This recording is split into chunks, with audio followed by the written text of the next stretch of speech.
ব্রিটেনে দুই ইহুদি ব্যক্তির উপর ছুরি হামলা, পুলিশ বলছে সন্ত্রাসী হামলা। রাশিয়ায় হামলা বাড়ানোর ঘোষণা ইউক্রেনের, প্রেসিডেন্ট পুতিনের ক্ষোভ। ইউরোপকে জ্বালানি সক্ষমতা বাড়ানোর আহ্বান ইইউ প্রেসিডেন্ট ভন ডার লিয়েনের। বাণিজ্য ও প্রতিরক্ষা খাতে অংশীদারিত্ব সম্প্রসারণের ঘোষণা গ্রিস ও কাতারের। বুলগেরিয়ায় পরিত্যক্ত দস্তা খনিতে বিশাল গাঁজার খামার, প্রচুর পরিমাণে নগদ ইউরো ও গোলাবারুদ উদ্ধার। ইউরোপের হালনাগাদ ও বৈচিত্র্যময় খবরাখবর আপনাদের সামনে এক নজরে তুলে ধরছি আমি সাবরিনা সুপা।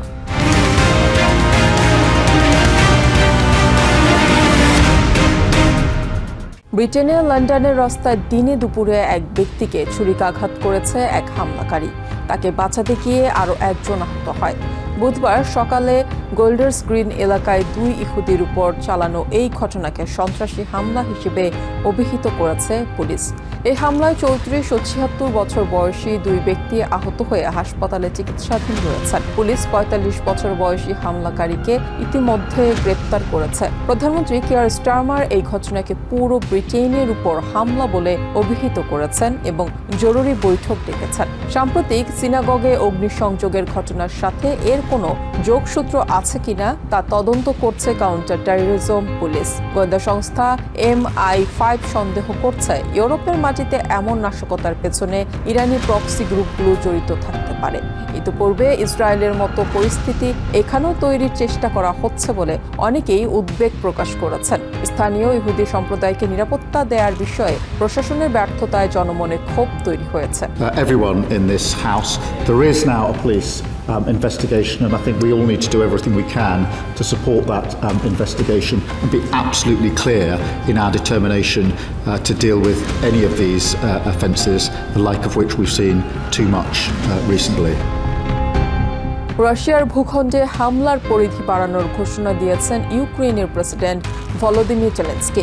তিনি জানিয়েছেন, সম্প্রতি রাশিয়ার পার্ম অঞ্চলে একটি তেল পাম্পিং স্টেশনে ইউক্রেনিয়ান ড্রোন সফলভাবে আঘাত এনেছে। মস্কোর যুদ্ধের অর্থায়নের ব্যবস্থা ধসিয়ে দিতেই দূরপাল্লার সমরাস্ত্র ব্যবহার করছে কিয়েভ। অন্যদিকে ইউক্রেনের হামলার হুমকির মুখে মস্কো তাদের ঐতিহ্যবাহী রেড স্কোয়ারের বিজয় দিবসের কুচকাওয়াজ সীমিত করার ঘোষণা দিয়েছে।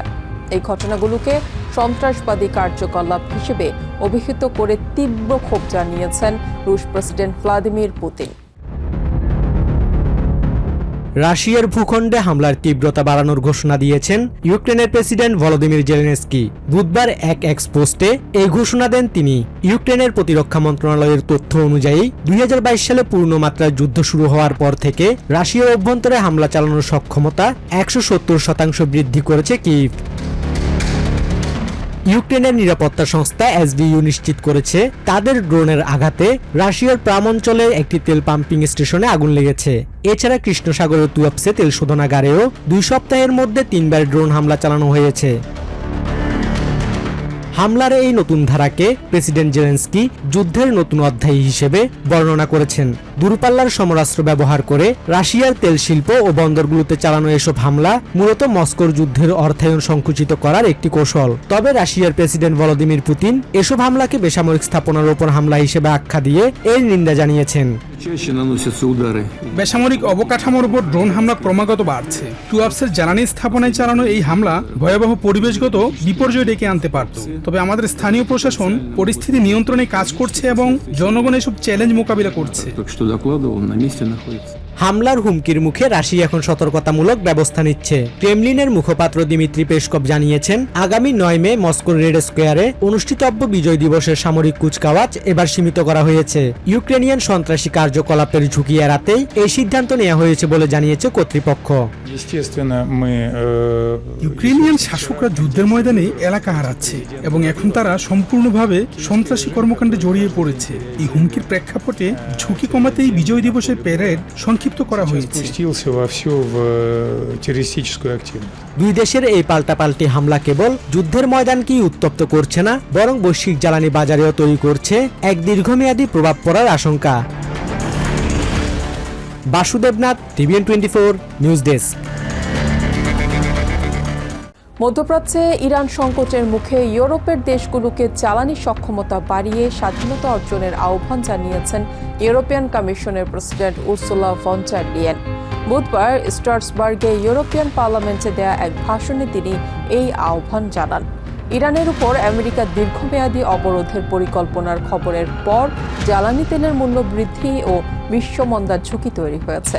লিয়েন মনে করিয়ে দেন 2022 সালে ইউক্রেন যুদ্ধের সময়কার জ্বালানি সংকটের মতো পরিস্থিতি যেন আর ফিরে না আসে। বর্তমান সংকট মোকাবিলায় জোটভুক্ত দেশগুলোকে দ্রুত কার্যকর পদক্ষেপ নেওয়ার আহ্বান জানান লিয়েন।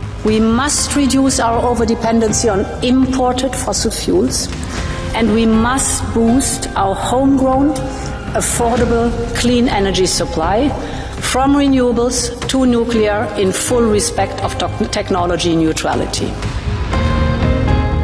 বাণিজ্য, জ্বালানি ও প্রতিরক্ষা খাতে নিজেদের মধ্যকার অংশীদারিত্ব আরও সম্প্রসারণের ঘোষণা দিয়েছে গ্রিস ও কাতার। বুধবার এথেন্সে গ্রিসের প্রধানমন্ত্রী কিরিয়াকস মিৎসোতাকিস এবং কাতারের আমির শেখ তামিম বিন হামিদ আল থানি এক বৈঠকে মিলিত হন। 2024 সালে স্বাক্ষরিত চুক্তির ধারাবাহিকতায় এই নতুন সমঝোতা দুই দেশের কৌশলগত সম্পর্ককে এক নতুন উচ্চতায় নিয়ে যাবে। ইরান সংকট মোকাবেলায় কাতারের ভূমিকার প্রশংসা করেন মিৎসোতাকিস। একই সঙ্গে আঞ্চলিক অস্থিতিশীলতার এই সময়ে প্রতিরক্ষা খাতে পারস্পরিক সহযোগিতা বৃদ্ধির উপর বিশেষ গুরুত্ব দিয়েছেন উভয় নেতা। গ্রিস ও কাতার তাদের দ্বিপাক্ষিক সম্পর্কের এক নতুন অধ্যায়ের সূচনা করেছে। বুধবার এথেন্সে আয়োজিত উচ্চ পর্যায়ের বৈঠকে দুই দেশের শীর্ষ নেতৃত্ব অবকাঠামো, জ্বালানি এবং ডেটা সেন্টারের মতো গুরুত্বপূর্ণ খাতে বিনিয়োগ বাড়ানোর বিষয়ে ঐকমত্যে পৌঁছেছেন। ইরান সংকট নিরসনে এবং হরমুজ প্রণালীতে চলাচলের স্বাধীনতা নিশ্চিতে কাতার যে প্রচেষ্টা চালিয়ে যাচ্ছে, গ্রিস সরকার তার ভূয়সী প্রশংসা করেছে। বৈঠকের প্রধান আকর্ষণ ছিল প্রতিরক্ষা খাতে দুই দেশের ক্রমবর্ধমান সামরিক সহযোগিতা। বিশ্বজুড়ে চলমান অস্থিরতার প্রেক্ষাপটে এই সামরিক বন্ধন আরও মজবুত করাকে অত্যন্ত গুরুত্বপূর্ণ বলে মনে করছেন কাতারের আমির।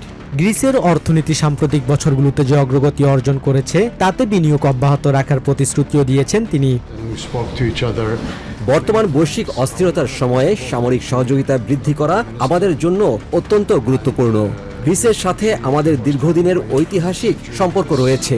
আপনার নেতৃত্বে গ্রিসের অর্থনীতির এই সফল পথ চলা সত্যি প্রশংসনীয় এবং আমরা নতুন নতুন বিনিয়োগের সুযোগ খুঁজছি। বিশ্বের অন্যতম শীর্ষ গ্যাস সরবরাহকারী দেশ হিসেবে কাতার গ্রিসের জ্বালানি নিরাপত্তার ক্ষেত্রে একটি বড় অংশীদার। দুই দেশের এই সমঝোতা কেবল অর্থনৈতিক নয়, বরং ভূরাজনৈতিক দিক থেকেও গুরুত্বপূর্ণ। এটি একদিকে যেমন গ্রিসের অবকাঠামো উন্নয়নে সহায়তা করবে, অন্যদিকে বৈশ্বিক জ্বালানি সংকটের এই সময়ে দুই দেশের বাণিজ্যিক পথকে আরও সুগম করবে বলে মনে করেন গ্রিসের প্রধানমন্ত্রী কিরিয়াকোস মিৎসোতাকিস। ইরানের অযাচিত হামলার মুখে গ্রিস সবসময় কাতারের পাশে দাঁড়িয়েছে। শান্তি প্রতিষ্ঠা এবং হরমুজ প্রণালীতে চলাচলের স্বাধীনতা নিশ্চিতে কাতারের ভূমিকা প্রশংসনীয়। আমরা কাতারের বিনিয়োগকে অত্যন্ত মূল্যবান মনে করি এবং গ্রিসের অর্থনীতিতে এই বিনিয়োগ আমাদের অগ্রযাত্রাকে আরও বেগবান করছে। 2024 সালের চুক্তির সফল বাস্তবায়নের পর এবারের নতুন সমঝোতা গ্রিস ও কাতারের মধ্যকার বন্ধুত্বের নতুন দিগন্ত উন্মোচন করল। Basudebnath, TVN 24 news desk. বুলগেরিয়ার একটি পরিত্যক্ত দস্তা খনিতে অত্যাধুনিক প্রযুক্তিতে গড়া এক বিশাল গাঁজার খামার খুঁজে পেয়েছে পুলিশ। নর্থ মেসিডোনিয়া সীমান্তের কাছে ওসোগোভো পাহাড়ের পাদদেশে এই খামারটি পরিচালিত হচ্ছিল। বুধবার এক অভিযানে সেখান থেকে 70 কেজি মাদক, 600,000 ইউরো নগদ এবং 600 রাউন্ড গুলি উদ্ধার করা হয়েছে। কর্মকর্তারা জানান, উচ্চ প্রযুক্তির এই অবকাঠামো সম্ভবত বিদেশে বড় আকারের মাদক পাচারের উদ্দেশ্যে তৈরি করা হয়েছিল। ঘটনায় জড়িত সন্দেহে ইতোমধ্যে 3 জনের বিরুদ্ধে অভিযোগ গঠন করা হয়েছে এবং পলাতক একজনকে খোঁজা হচ্ছে। এই চক্রের সাথে ইউরোপের কোনো পাচারকারী গ্রুপ জড়িত কিনা তা খতিয়ে দেখতে শুরু হয়েছে তদন্ত। ইরান যুদ্ধের জেরে হরমুজ প্রণালী অবরোধ এবং বিশ্বজুড়ে জ্বালানি তেলের দাম রেকর্ড পরিমাণ বাড়ায় ইউরোপের পরিবহন খাতের ব্যবসায়ীরা চরম সংকটের মুখে পড়েছে। তবে এই প্রতিকূল পরিস্থিতির মধ্যেও জার্মান পরিবহন সংস্থা WNP ব্যতিক্রমী দৃষ্টান্ত উপস্থাপন করেছে। তাদের মোট 31টি ট্রাকের মধ্যে 28টি এখন বিদ্যুৎ চালিত। নিজস্ব সৌরবিদ্যুৎ প্রকল্পের মাধ্যমে চার্জিং ব্যবস্থা গড়ে তোলায় জ্বালানি তেলের বাজারের অস্থিরতা তাদের ব্যবসায় কোনো প্রভাব ফেলতে পারছে না। জার্মানির অন্যতম পরিবহন সংস্থা WNP জ্বালানি সংকটের এই সময়ে নিজেদের স্বনির্ভরতা প্রমাণ করেছে। সংস্থাটির 31টি ট্রাকের মধ্যে 28টি এখন ইলেকট্রিক ট্রাক, বাকি 3টি ডিজেল চালিত ট্রাকও খুব দ্রুত বিক্রির প্রক্রিয়া চলছে। ইরান যুদ্ধের প্রভাবে বিশ্ববাজারে যখন তেলের দাম ব্যারেল প্রতি $110 ছাড়িয়েছে, তখন এই সংস্থাটির দক্ষতা ও দূরদর্শিতা তাদেরকে প্রতিযোগীদের চেয়ে 2 বছর এগিয়ে রেখেছে। সংস্থাটির সিইও আলেকজান্ডার ওয়েহর জানিয়েছেন, তারা নিজস্ব সৌরবিদ্যুৎ কেন্দ্র থেকে ট্রাক চার্জ করার সুবিধা পাওয়ায় জাতীয় গ্রিডের ওপর তাদের নির্ভরতা প্রায় নেই বললেই চলে। বছরের 10 মাস তারা পুরোপুরি স্বনির্ভর থাকেন। ওয়েহরের মতে, ডিজেলের বিকল্প হিসেবে ইলেকট্রিক ট্রাক দীর্ঘমেয়াদে ব্যাপক সাশ্রয়ী। আমরা ভবিষ্যতের কথা ভেবেই এই সিদ্ধান্ত নিয়েছিলাম। ডিজেলের দাম এখন আকাশ ছোঁয়া। তখন আমরা আর্থিক ঝুঁকির বাইরে আছি, যা আমাদের ব্যবসায়িক স্বস্তি দিচ্ছে। গত 8 সপ্তাহে আমার কাছে অসংখ্য ব্যবসায়ী ফোন করে জানতে চেয়েছেন কিভাবে আমরা এই ইলেকট্রিক ট্রাক সিস্টেম চালু করলাম। ইলেকট্রিক ট্রাকের একমাত্র সীমাবদ্ধতা হলো এর সীমিত মাইলেজ, যা একবার চার্জে সর্বোচ্চ 450 থেকে 500 কিলোমিটার যেতে পারে। তবে সঠিক রুট পরিকল্পনা এবং ব্যবস্থাপনার মাধ্যমে তারা এই চ্যালেঞ্জ কাটিয়ে উঠছে। বিশ্বজুড়ে জ্বালানি সংকট ও মুদ্রাস্ফীতির এই সময়ে আলেকজান্ডার ওয়েহরের এই মডেলটি এখন অনেক ট্রান্সপোর্ট কোম্পানির কাছেই আলোচনার কেন্দ্রবিন্দুতে পরিণত হয়েছে। সৌরবিদ্যুৎ ও স্টোরেজ সিস্টেম থাকার কারণে বিদ্যুৎ সরবরাহ সংকটের সময়ও আমরা নিরবিচ্ছিন্ন সেবা দিতে পারি।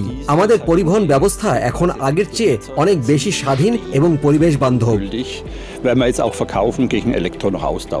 জ্বালানি তেলের বাজারের এই অস্থিরতা স্থায়ী রূপ নেয়ার আশঙ্কায় WNP'র এই মডেল এখন ইউরোপের অন্যান্য ট্রান্সপোর্ট কোম্পানির জন্য অনুপ্রেরণা হয়ে দাঁড়িয়েছে। Basudebnath, TVN 24 news desk. এক নজরে ইউরোপের আরও নানা খবর পেতে চোখ রাখুন TVN 24 নিউজ নেটওয়ার্কের ইউটিউব ও ফেসবুক পেজে। নিউ ইয়র্ক থেকে সম্প্রচারিত TVN 24 টেলিভিশন বিশ্বজুড়ে বাঙালির কণ্ঠস্বর।